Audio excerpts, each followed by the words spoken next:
এমন এক জাতি যাদের কাছে ক্ষুধা ছিল শুধুই একটি শব্দ, যাদের শহরে অভাব বা কষ্টের কোনো ধারণাই ছিল না, যেখানে সোনা ছিল মাটির মতো অঢেল আর পানি বইত রহমতের মতো।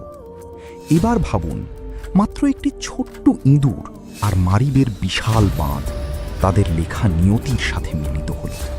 কোনো সৈন্যবাহিনীর আক্রমণ নয়, কোনো ভূমিকম্প বা আকাশ থেকে বজ্রপাতও নয়, কেবল আল্লাহর একটি নির্দেশ আর একটি রাত, আর বিশ্বের অন্যতম ধনী সাম্রাজ্য মাটির নিচে তলিয়ে গেল। এটি সেই ঘটনা যার উল্লেখ আল্লাহ খোদ কোরআনে করেছেন। এটি কওমে সাবা, জান্নাত থেকে জাহান্নামের পথে তাদের যাত্রা। আর বিশ্বাস করুন, এর পরের অংশটুকু আপনার ভেতরের সত্তাকে কাঁপিয়ে দেবে। কওমে সাবা আরবের দক্ষিণ অংশে আজকের ইয়েমেনের এলাকায় বসবাস করত। তবে তারা সাধারণ কোনো জাতি ছিল না, তারা ছিল পৃথিবীর সবচেয়ে সুখী জাতি। তাদের জমি ছিল উর্বর, আবহাওয়া ছিল মৃদু, আর বৃষ্টি হতো একদম মেপে মেপে। কিন্তু তাদের আসল শক্তি ছিল তাদের সবচেয়ে বড় সম্পদ, মারিবের বিশাল বাঁধ।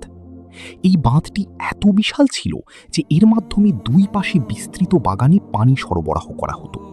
ফলমূল এত বেশি ছিল যে সেখান দিয়ে ভ্রমণকারী মুসাফিরদের ক্ষুধার অনুভূতিই হতো না। কুরআন এই দৃশ্যটি বর্ণনা করে এভাবে: সাবার জন্য তাদের আবাসস্থলে ছিল একটি নিদর্শন, ডান ও বাম দিকে দুটি বাগান।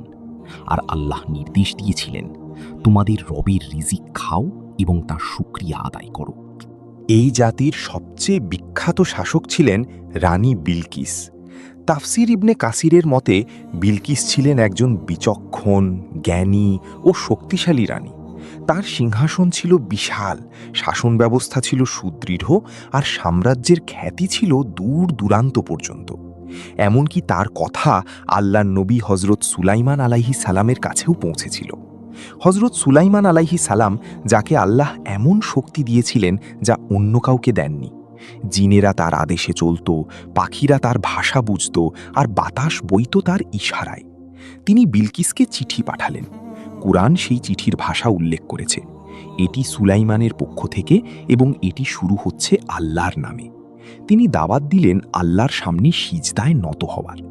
বিলকিস পরামর্শ করলেন, উপঢৌকন পাঠালেন সোনা, রূপা ও রত্ন দিয়ে। কিন্তু সুলাইমান আলাইহিস সালাম সব ফিরিয়ে দিয়ে বললেন, আল্লাহ আমাকে যা দিয়েছেন তা তোমাদের দেওয়া সম্পদের চেয়ে অনেক ভালো। তখন বিলকিস বুঝতে পারলেন যে তিনি সাধারণ কোনো বাদশা নন, বরং আল্লাহর নবী। এরপর তিনি নিজে সুলাইমান আলাইহিস সালামের কাছে গেলেন।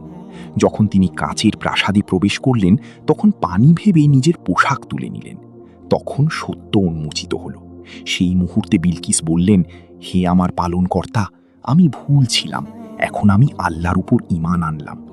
তাফসির ইবনে কাসির অনুযায়ী বিলকিসের পর কওমে সাবাও ইসলাম গ্রহণ করেছিল। এভাবেই ছিল সাবার আত্মিক ও পার্থিব উত্থান। কিন্তু সময় সবসময় একরকম থাকে না। বিলকিসের যুগ শেষ হলো, প্রজন্ম বদলালো, শাসক পরিবর্তন হলো।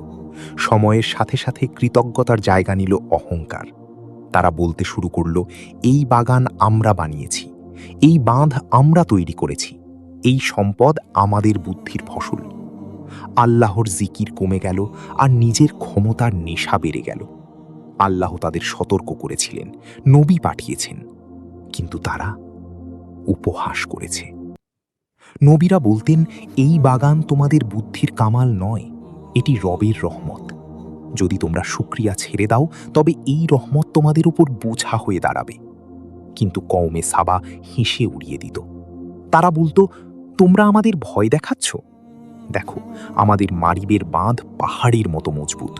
তোমাদের রব কি তাও ভেঙে ফেলতে পারবেন? নবীরা বারবার বলতেন, আল্লাহর শাস্তির জন্য বড় কোনো কারণ লাগে না, তার একটি হুকুমই যথেষ্ট। কিন্তু তাদের মুখে ছিল শুধু অহংকার। বছরের পর বছর পার হল। আল্লাহ রহমতকে গজবে পরিণত করার আগে বারবার সতর্ক করেছেন, কিন্তু তাদের হৃদয় পাথরের মতো শক্ত হয়ে গিয়েছিল। তারা অহংকার করে বলতো, আমাদের সাথে পাল্লা দিতে আসো, তোমাদের আর কি বা ক্ষমতা। নবী ডেকে বলতেন, বাঁধের ওপর নয়, আল্লাহকে ভয় করো। কিন্তু তারা তাদের ক্ষমতা ও সম্পদের দম্ভে মত্ত ছিল। আর ঠিক এখান থেকেই তাদের পতনের সিদ্ধান্ত হয়ে গিয়েছিল। কুরআন এমন একটি কথা বলে যা মানুষের বোধবুদ্ধিকে নাড়িয়ে দেয়। অতঃপর যখন তারা মুখ ফিরিয়ে নিল, আমরা তাদের ওপর বাঁধ ভেঙে দেওয়া সেই মহাপ্লাবন পাঠিয়ে দিলাম। প্রচলিত কাহিনী অনুযায়ী মারিব বাঁধের নিচে ইঁদুরেরা সুড়ঙ্গ কাটতে শুরু করেছিল। মানুষ তা দেখেছে, কিন্তু অহংকারে অন্ধ ছিল। তারা ভেবেছিল এই বাঁধ আমাদের শক্তির প্রতীক, ইঁদুরের কিছুই করতে পারবে না। তারপর এলো সেই রাত। মানুষ ঘুমে আচ্ছন্ন, শহর ছিল শান্ত, আর মারিব বাঁধ শেষ নিঃশ্বাস ফেলছিল। প্রথমে একটি শব্দ হলো, তারপর আরেকটি। হঠাৎ বাঁধ ভেঙে গেল। যে পানি রহমত ছিল তা এখন গজব হয়ে দেখা দিল। মানুষ চিৎকার করে উঠল। বাঁধ তো মজবুত ছিল, কিন্তু পালানোর কোনো পথ ছিল না। কুরআন বলছে, অতঃপর আমরা তাদের ওপর সেই বাঁধ ভাঙা বন্যা পাঠিয়ে দিলাম। সব কিছু তলিয়ে গেল, বাড়িঘর, বাগান, বাজার। যে মাটি ছিল জান্নাত তা হয়ে গেল শ্মশান। আল্লাহ বলেন, তাদের বাগানের পরিবর্তে কাঁটাযুক্ত ঝোপঝাড় দিয়ে পূর্ণ করে দেওয়া হলো। এই শাস্তি কেন ছিল? কুরআন নিজেই উত্তর দেয়, এটি ছিল তাদের অকৃতজ্ঞতার শাস্তি। কওমে সাবা ধনী হওয়ার কারণে ধ্বংস হয়নি, অহংকারের কারণে ধ্বংস হয়েছে। তাদের অপরাধ ছিল না ধনী হওয়া, তাদের অপরাধ ছিল আল্লাহর শুকরিয়া ভুলে যাওয়া। এখন এই ঘটনা শুধু তাদের জন্য নয়, আমাদের সবার জন্য। যদি আল্লাহর দেওয়া নিয়ামত আমাদের আল্লাহ থেকে দূরে সরিয়ে দেয়, তবে তার রহমত থাকে না, গজবে পরিণত হয়। ভাবুন, একটি ছোট ইঁদুর যদি আল্লাহর নির্দেশে আস্ত এক সাম্রাজ্য ধসিয়ে দিতে পারে, তবে আমাদের অবস্থা কি হবে? আসলে কওমে সাবা সম্পদের অভাবে নয়, ধ্বংস হয়েছিল তাদের অহংকারে। আমাদের আজকের এই আধুনিক দম্ভ কি সেই একই পরিণতির দিকে নিয়ে যাচ্ছে? আপনার কি মনে হয়, দৌলত নাকি অহংকার, ঠিক কোন জিনিসটি তাদের ধ্বংসের কারণ ছিল? কমেন্টে আপনার মতামত জানান। ভিডিওটি যদি আপনাকে নতুন কিছু শিখিয়ে থাকে, তবে লাইক দিয়ে আমাদের এই ছোট্ট আয়োজনের পাশে থাকতে পারেন।